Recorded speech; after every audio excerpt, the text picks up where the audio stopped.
Welcome to today's deep dive. We have got an absolute treat on the table today. Oh, we really do. Especially if you're the kind of fan who, just obsesses over the granular details of tactical execution.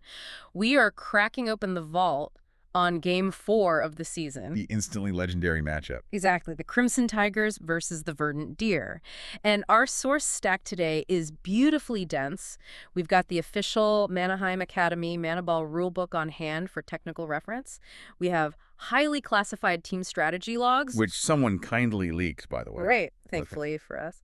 And we've got the raw game data. So that's full spatial telemetry, play-by-play narrative, everything. It's a phenomenal stack of sources to work through. It really is. And our mission today is to put you right in the film room with us. We're going to break down this thrilling collision, bringing you that energetic play-by-play analysis of the tape, all while we unpack the four-dimensional chess match that unfolded inside the dome. And for you listening, whether you've been following the Manheim Academy circuit for years or you just appreciate high-level strategic theory, this game tape is a profound study in imposing your will. Absolutely. It's the classic battle of aggression versus patience. Yeah. But elevated by the unique spatial demands of the sport. We're looking at how a team breaks down an opponent whose entire philosophy is built on, well, waiting for a mistake. Okay, let's unpack this for a second just to set the stage. Because Manaball is played in an enclosed 210 by 95 by 30-foot dome, right? Yeah. You've got this enchanted, levitating mana orb. You've got players wearing mana boots that let them hover, dive, climb the air. And the crucial context here is mana gravity. Right, break that down for us. So the arena is split into 3 vertical layers. You have the upper, the neutral plane, and the lower. Everything naturally drifts toward that neutral plane in the middle. It acts like a semi-solid magical platform. So looking at the raw strategy logs, the stakes of this matchup are laid bare before the opening whistle even blows. The home team, the Crimson Tigers, want to dictate this aggressive, chaotic tempo. I've got to play fast. Super fast. But on the other side, the away team, the Verdant Deer, they're notorious for that patient counterattacking style. Right. The strategy logs actually frame the Deer's approach as spatial denial rather than just defense. They treat the neutral plane as a fortress. They assume that if they can control the horizontal vectors, the verticality of the dome just becomes relevant. Which is a huge clash of philosophies right from the jump. Let's dig into the pregame tactical setup because the formations tell the whole story. The Tigers run a highly dynamic 3-2-1 formation. 3 centers, 2 strikers, 1 defender. Exactly. And their leaked playbook details their signature move, the Crimson Collapse. It's terrifying to play against. It really is. Looking at the telemetry data, it's not just a simultaneous swarm of the offensive zone. It relies heavily on synchronized Z-axis timing. They flood the neutral plane with all 3 centers, while their strikers use the upper layer to essentially dive bomb the slot. They want to turn the arena into a multi-tiered battlefield, which is a fascinating contrast to the Verdant Deer's system, because the Deer run a very deliberate 1-2-3 setup. The forest trap? The forest trap, yes. 1 striker, 2 centers, 3 defenders, and the goal is to absorb kinetic energy. They invite the pressure, compress their defensive shell around the slot, and once they force a turnover, boom! They launch these high-velocity breakout passes to their lone sniper floating up ice. And the personnel executing these systems are perfectly suited for it. The Tigers have Liz Hadbucks, their strategic commander at center, operating alongside playmaker Sydney Distancic, and their lethal sniper, Autumn Fallon. But the strategy logs from the Deer show they were heavily focused on the goaltending matchup. Oh, completely. The Tigers have an A-tier guardian, Devin Grazzo, locking down that 10-foot crease. The Deer, though, they had to rely on a freshman, Carter Vobbs. Putting a freshman in net against a 3-2-1 aggressive swarm is a massive gamble, but Vobbs has incredible poise. Well, let's roll the tape on period 1 and see how that played out. Firing up the play-by-play data, the atmosphere inside the Manheim Dome is at a fever pitch. Opening whistle blows, and the Tigers immediately push the pace. Right out of the gate. Look at this sequence right here at the 2-minute mark. The Tigers are swarming the neutral plane. Distancic and Hadbucks are running these dizzying, fast-passing sequences, generating incredible mana wake. Yes. The Deer are instantly forced into a compressed defensive shell around Vobbs. But if you look closely at the spatial tracking on Distancic, the Tigers aren't fully committing yet. They're probing the outer edges of that 1-2-3 formation, testing the airspace to see how the Deer shift their weight. And that probing almost pays off at 4:12 on the tape. Massive near miss. Autumn Fallon uses her mana boots to gain altitude, finds a seam, and launches a vicious spike shot downward. But look at Carter Vogue's. Unbelievable reaction. The telemetry shows his reaction time at less than 0.2 of a second to deflect it wide, and the defenders, Briar Wood and Teresa Walder, are perfectly positioned.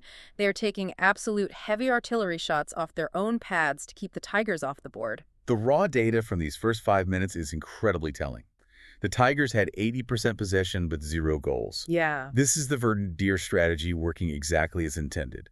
They are trusting their trap and waiting for the Tigers to overextend. But the Tigers' pressure is relentless. Midway through the period, we finally see a breakthrough. Distanzik gets the orb on the wing. Instead of wrapping it, she threads a blind kinetic pass directly through the stabilization field on the neutral plane. Such a dangerous pass. But Fallon is already cutting across the slot. Doesn't even have to adjust her trajectory. Quick snapshot, and it's past Vobs before he can set his edge. 1-0 Crimson Tigers. It's a brilliant finish.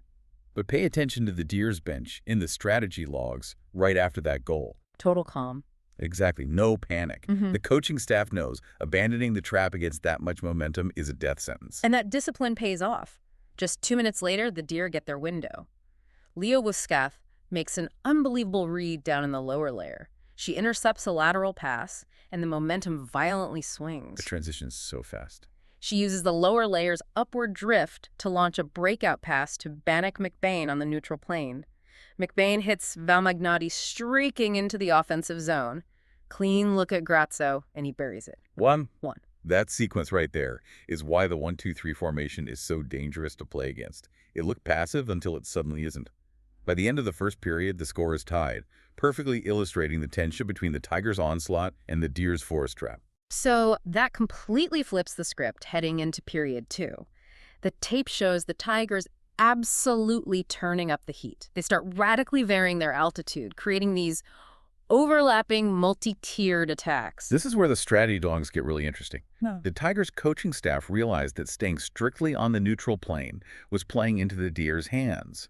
They made a deliberate shift to force the conflict into the Z-axis. And that leads to the moment of the match. 8:45 in period 2, the dome descends into absolute chaos. Ty Clyde intercepts a clear. Normally, you force the orb forward along the plane, right? Right, keep it level. Instead, Clyde launches a massive lift pass straight up into the upper layer, almost hitting the ceiling. Autumn Fallon is already up there. She inverts, uses her mana boots to accelerate downward, and hammers a monstrous spike shot right through the goal ring. 2-1, Tigers. The physics data on that goal is staggering. Clyde is weaponizing mana gravity. When Fallon dives, she's combining her mana boots with the natural downward shear of the arena. Vobs physically could not have tracked that velocity. It's devastating. And they don't let off the gas. Next major possession, Liz Hadbucks puts on a clinic. She's holding possession along the barrier, drifting just slightly above the neutral plane. So patient. She's just waiting him out. The moment the Deer's structure compresses by even half a foot, she slips a mathematically perfect shot right through traffic. 3-1, Tigers. Notice how the Deer's structure is finally starting to fracture under this multi-axis pressure, but they refuse to quit. They really do. Late in the second, McBain slips a pass to defender Wusketh. Instead of laying it off, she shockingly steps all the way up into the offensive zone, crosses the midline, blasts a drive shot from the lower layer, and finds the net. 3-2. To see a defender in a rigid 1-2-3 system step up like that is almost unheard of. It shows that even a disciplined team will improvise when they need emergency offense. But the Tigers punish them immediately for breaking formation. Seconds before the horn sounds, Tigers enforcer Chad Griffith blasts a heavy rebound shot from the lower layer right through the disorganized traffic. Horn blares. Period 2 ends 4-2. Tigers. Looking at the possession metrics, the momentum irreversibly shifted there. The Tigers turned the arena into a volatile, three-dimensional volume. You simply cannot trap an opponent who is attacking your vertical blind spots. Which brings us to period 3. The entire dynamic has inverted. The Deer are down by 2. The strategy logs show they had to push their defenders higher up the dome. They have to abandon the patient strategy and chase the game. And when you expand a defensive shell like that, it opens up massive pockets of dead space. And the Tigers surgically dismantle them in open space. Hadbucks is directing traffic like a maestro. She draws 2 desperate Deer defenders, rotates possession to the weak side, and sets up Clyde for a clean strike from the slot. 5-2. The Deer's offensive data actually spiked here, though. They generated a massive point-blank scoring chance for Marco Moon late in the period. Oh, the save by Grazzo. Let's look at the raw sensor data. Moon gets a clean drive shot off, spin rate maximized, but Devin Grazzo pushes off the edge of the circle, dives horizontally through the air, and snags it. Unbelievable reaction time. That save is the moment the Deer's remaining morale just evaporates. It's the ultimate demoralizer. You break your own system to generate a perfect chance, and the opposing goalie just erases it. Moments later, Distancic launches a blistering transition pass up the dome to Fallon for her second goal of the night. The Deer scramble one late cosmetic goal, but the final horn sounds.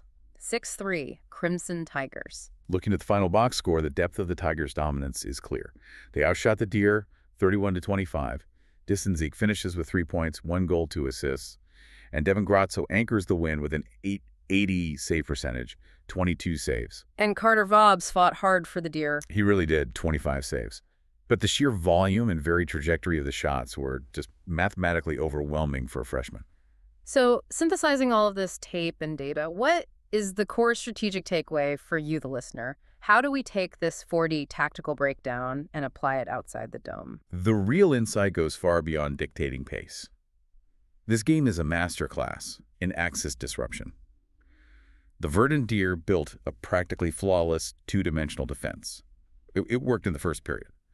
But the Tigers won by forcing the conflict into the Z-axis. They changed the dimension of the problem. Yeah. Whether you are in business or navigating a complex negotiation, if you are stuck against a perfect defense, don't just increase your force. Change the axis of the attack. Force your opponent to defend territory they didn't even prepare for. That is a brilliant way to frame it. When you make your opponent continuously recalculate the dimensions of the engagement, their systems inevitably collapse. Thank you so much for joining us in the film room today for this breakdown. It has been absolutely incredible. So much fun. But before we sign off, I want to leave you with a final lingering tactical question to ponder. We saw how the Tigers dominated today by heavily mixing upper and lower layer attacks while still anchoring to the neutral plane. But given that the Manaball rulebook allows full 3D movement, what happens when a team eventually figures out how to completely abandon the neutral plane? Oh, wow. What if a coaching staff engineers an offense that entirely hovers in the upper layer and dives exclusively through the lower layer, never once stabilizing in the middle? Could traditional defenses even survive that kind of vertical extreme? Think about it. We'll catch you on the next deep dive.